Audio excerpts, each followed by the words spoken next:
knew would grow my population. The biggest thing was me getting retweeted. Okay, for the 3 people, who here uses Twitter on a regular basis? I mean, hands up, okay.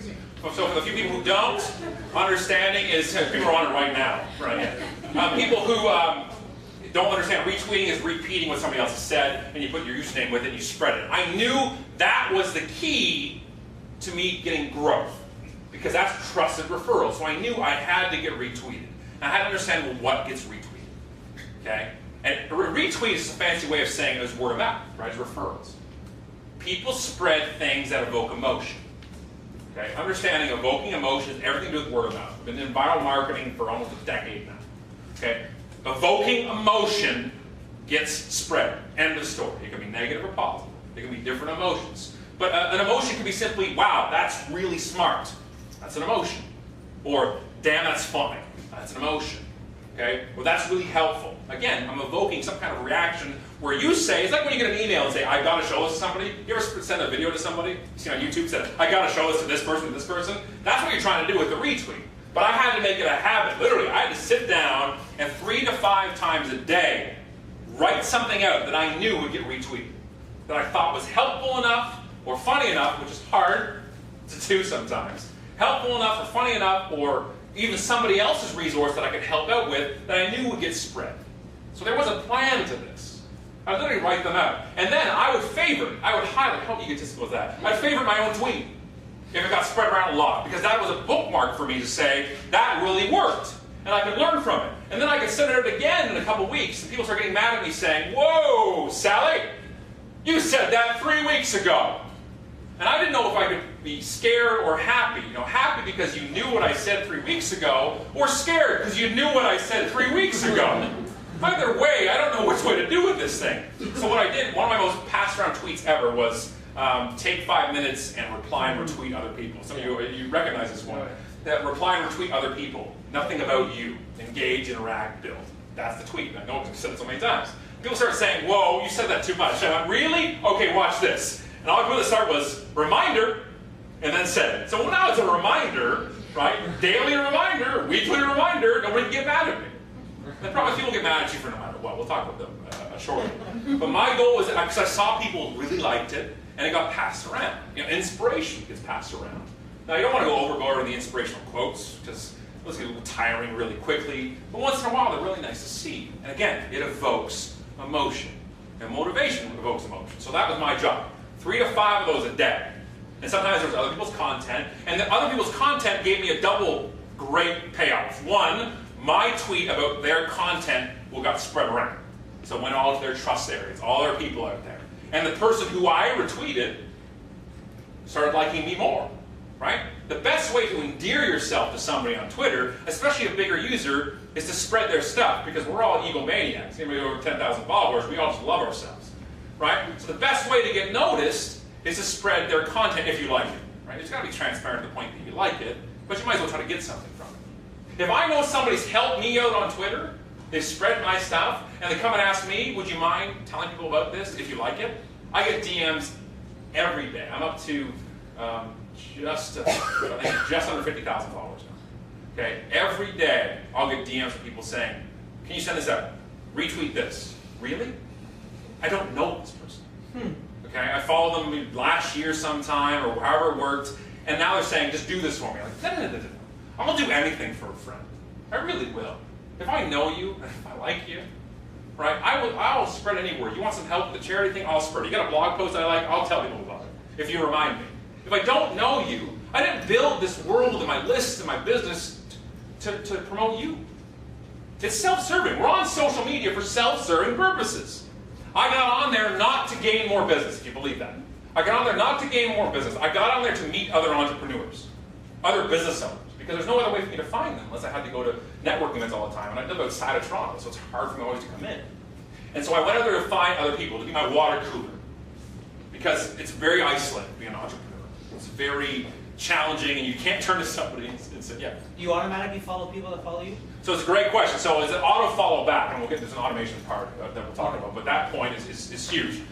I had to make a decision. When I hit that huge momentum last January, so just over a year ago, I hit that huge momentum, And when you get an email, I get like 3 a day saying, this person's following you. I'm like, oh, that's nice. And I look at the profile. Should I follow them? And I click it. When I started getting 400 a day and 600 in a day, I had to turn off the notification. The ego died really quickly. I didn't want to see this anymore.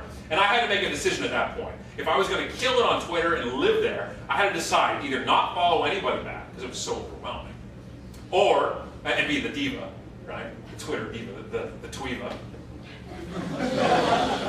Sorry. It's so busy. TW use. Be the diva, or auto-follow back everybody who followed me. And at the time I said, well, I'll auto-follow them back. I'll do it out of courtesy. And that was a big mistake. I auto-followed back the first 30,000 people that followed me. So I didn't go out and find them and automate the finding. I just gave them the courtesy return back. And that was bad for 2 reasons. One, it wasn't transparent. Okay, which means I would get a DM from somebody saying, I'm flattered you followed me back. And I'm like, I didn't. It wasn't me. It was automated, but you're welcome. You know, I don't know the person. And the other side was it opened my DMs, my private messages, up to everything. So when the spam hits, if you guys think you get that phishing virus or that line that's a virus, if you think you get a lot, come talk. Come talk to me. It hits. I know it hits. I'm not a genius, and I know it's coming down the pipe. I got 70 of them in a day, so I know it's coming down the pipe. So I open that up. And also, you know what happened to my reading my followers list? I don't read it anymore. In TweetDeck, I use TweetDeck. If you don't use TweetDeck, by the way, it's Hootsuite's another one, a desktop app that organizes Twitter for me. I remove the all friends column because it's so irrelevant to me. It sounds horrible to say, but it's relevant because I blindly follow 30,000 people. It's just noise. So I took out the all friends and added to my awesome sauce group. There's people here in the awesome sauce group. So when they tweet, that's my group I follow. That's where and I had Dave Fleet. Some of you know Dave here. Dave is, you can let him know. Dave is my ego bouncer. He keeps me in check. Right, so whenever I feel cocky about things, he'll certainly put me back in my place, and I love him for it. And he said to me once, I said I made my group, my awesome sauce group. I said that's my group of people I really read all the time. And he looked and he wrote to me in public, of course, because Dave's an ass like that. And he says, "Why isn't the awesome sauce group everybody you follow? Why else would you follow them?" Like, oh, you're good. In public, you're good. And you just called me out. But that was so true. He made me realize, I actually stopped following because he said that. Because it made me think. And saying, the following, you should follow not out of obligation, not out of courtesy, out of choice. I've had people, now I stopped. So I stopped at 30,000. So now I'm following like 31,000, and I've got 50,000 followers. So I've got a big gap now. People ask me, why'd you follow me? It's kind of creepy. It's kind of weird. I don't need to follow you to interact with you. That's the thing. Only thing following does is put you in my all friends that I don't look at, and opens up my DM, which I don't really want to all the time. Because it's kind of weird. It's kind of creepy. So I don't want to do that far. So that's a big regret for me, is doing that initially. So if you guys start focusing and building that momentum on there, don't do that. Because it really was killing me in the authenticity stuff too. So that would be the one thing that would change. So I appreciate the question. So again, I went from 10,000 the end of the month, and I kept building it, and I slowed it down a bit to where I am now, again at 50,000. But again, I had to live there, and I literally had to have laptop and the BlackBerry hooked up. So I use Uber Twitter on the BlackBerry, different apps you can use. iPhone's got a great, I think TweetDeck's one of the best ones for iPhone. As far as I've heard, I don't know because I don't use that because I'm not going to mock the iPhone today. Sorry, I won't go that far. I did it last time, and I'm still getting in trouble for it. So. No, iPad, great name. So, I'm sorry, I didn't mean to let that slip out. Fancy curly white laptops. So, here's how the platforming works though, okay? There's 3 stages, and yes, I know that's a podium, not a platform. Be quiet. I thought it looked nice. So, the first level is 3 stages you're going to build a platform. Again, this goes for any site. To be honest with you, it goes for any site out there, but especially looking at Twitter. The first step is gaining traction. This is the hardest part. Twitter sucks when you start. I can't put that any more blunt to you. Does that make sense?